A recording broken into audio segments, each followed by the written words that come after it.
So as we were talking about this deal of pedigrees, for many, many years, I was lost myself because I was receiving the same information that everybody was receiving. So everybody had a pedigree. The good dogs, the bad dogs, the quitters, the winners, everybody had a pedigree. I knew that in one corner of my mind. In another corner of my mind, I saw guys that didn't matter. Everybody had a different bloodline, and everybody had a reason why those dogs that they had were better than other dogs. So let's say back in the 1990s, you'll go to someone that has yellow dogs. They'll give you all the stories why yellow dogs were best. Somebody that had Carver dogs will do the same. Someone that has a Kobe dog. So everybody got their own story. And everybody was equal when it comes to time to stories. You can't differentiate one.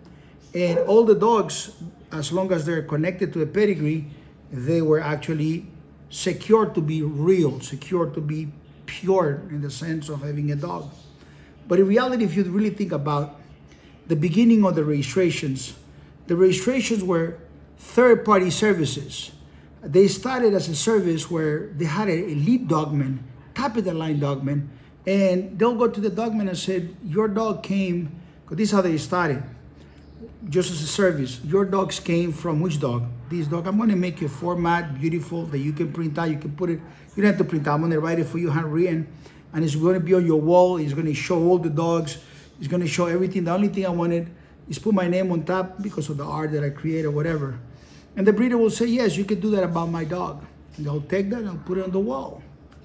Then this breeder will say a dog to somebody else, and somebody else will come to the house of the breeder and say, where do you got that? Well, I got it from this guy.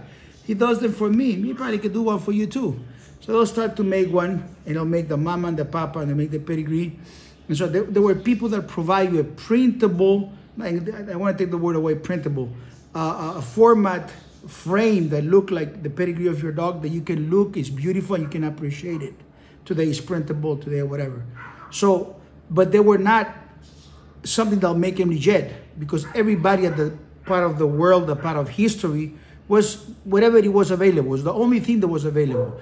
And it was the beginnings of the American Pitbull Terrier. So the only way you could know the one American Pitbull Terrier was better than the other American Pitbull Terrier was because of the man that bred that dog. So it was extremely important that you go into that man. Some guy from around the corner, some guy that's not known, it wasn't worth it making a pedigree of that particular dog from that person. But someone that was worth it, someone that had a journey, he had a record, merits and stuff like that, it was worth doing it for them because the person was able to make breeding decisions. It was the brand of the breed of his dogs. Just like when you have the brand of a supercar, like a Ferrari or a Lamborghini or Bugatti, the engineers of these brand, they do make what is called engineering decisions. They decide what type of leather they're going to use, the size of the pistons, the aerodynamics of the car, the materials they're going to use, whether we use iron, what number of iron, all the clearances, all the engineering behind it to make this beautiful masterpiece car. Well, breeders at that level, I'm not talking about the guys that have male and female having sex, I got puppies, I'm a breeder, I'm talking about that level of breeder. That level of breeder will make breeding decisions. Will say, I don't want to use this stud because it's not a good quality. And I don't want to use the stud that everybody likes because it's not what I'm looking for. I'm looking for a better dog, and he'll find the dog, or he design and build that dog from the ground up, which it takes many generations to do. He'll create those by having breeding decisions, create a product with certain characteristics that he was looking for and looking for consistency. So pedigree was extremely important at that moment. When people look at a pedigree today, they think that just because the dog is registered, that means quality. That means the dog is from a particular bloodline. That means the dog is great. And it's always the best way, and you need to learn this, is compared to what? That dog is great or is good compared to who? Compared to what? What were you comparing to? And as you go with this compared to what, sooner or later, you'll go into a place where you say, this guy, I can't compare it to anything on earth, and it's the very best. And that is the goal. A great breeder, a great person, or a great dog owner that wants to have only the best will get with this compared to what process, and he'll achieve to get that. But the guy that's a simpleton, that has a pedigree, let's say a pedigree generation, that person will look at that, it'll be like, that's established because it's on the paper, because it's written, you'll say, this is established, this is what it is, I have gold. They don't know that this dog could be a quality, this one could be bad quality, this one could be mediocre, this came from a guy that has high standard and good name, this guy is just a mediocre, this guy is just a filler dog, this is just a filler guy, and you have a mix of stuff, and they don't have, at the end of the day, don't come from a great brand. And all you have is paper. The paper is only important and it's only relevant if it came from the right brand. It's like having a title on a car. It's only great if it belongs to the proper car with the proper merits. It's like having a collector's card, little card. If the card is real and it has all the accolades and everything that everybody wants, then it's worth something. If it's an imitation, it's worthless. So having a paper on a pedigree from something that is irrelevant, and when you use the compared to what process is nothing, then is go back to the beginning when I started the dogs. Everybody had a pedigree. There were the guys that had a pedigree, and there were the guys in the street that were breeding dogs without a pedigree, right? So those were considered automatically lower quality. But assuming that the guys that have a pedigree have high quality was obsolete, because everybody had one. The guys that were losing their dog that was losing, that was absolutely not good, that dog also had a pedigree, and people were cheering on that dog, and they were willing to go forward heavily on that dog, but he was a loser. So how do you know what the great dog is? The quitters also have pedigree. The quitters all had pedigree. So how do you know what's great? You go by the journey, the brand, the network, the framework. It's a cloud that goes around that particular member, that individual. You're not looking for a bloodline. When you look for a bloodline, I'll give you an example, the Jeep bloodline.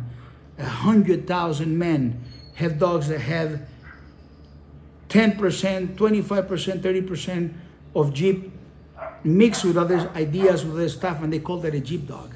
And all those dogs might be a great pet for themselves and of great value to themselves. The same way your underwear might be of great value to yourself only, but not of great value to anybody else. So when you're looking for real amazing quality, you need to find someone that's producing amazing dogs consistently through long periods of time. No one can produce greatness out of nowhere. Somebody has to make decisions that go through long times, and that you are proven in the process of creating these dogs.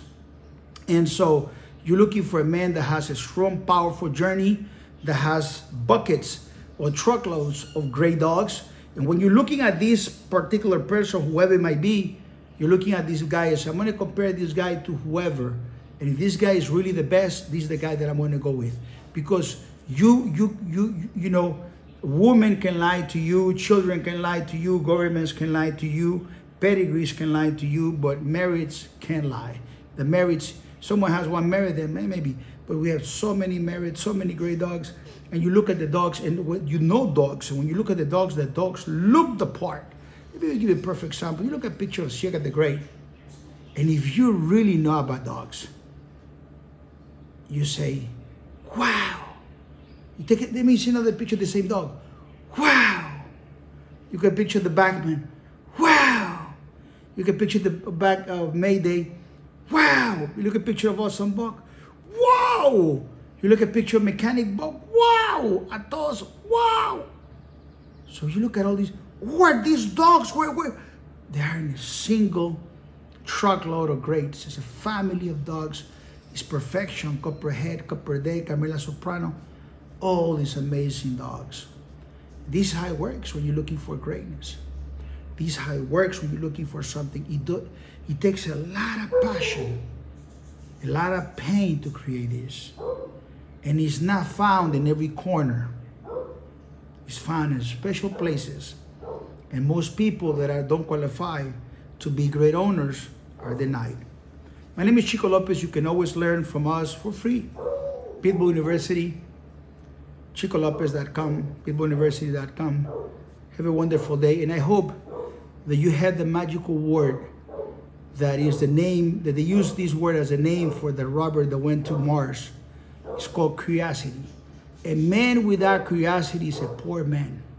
If you have enough curiosity and be honest to judge the dogs that you have, the dogs you feed, the time you wasted, and you judge them, then you'll understand the difference between good and great. A lot of people settle for good. A lot of people will never imagine what great is, but they settle for good. And because they settle for good, they'll never have great. So good is the enemy of great. I wish I could take credit because it sounds so cool, but I'm not the one that created. I did create the greatest dogs though, but from good to great, the terminology was created by a man called Jim Collins. I'm gonna recommend you to buy his book, From Good to Great. And he has a great book here that I read here all the time. Because of course, when you're mighty, you have to worry about these. How the mighty have fallen. So here's the book. God bless you. I hope that this video added tremendous value to your life. You can see that you can compare us to anything out there, and you will not find anybody in the dog world that speaks and talks the way we do. We are different than anybody. We're not associated with anybody. We are very unique. ChicoLopez.com. Take care.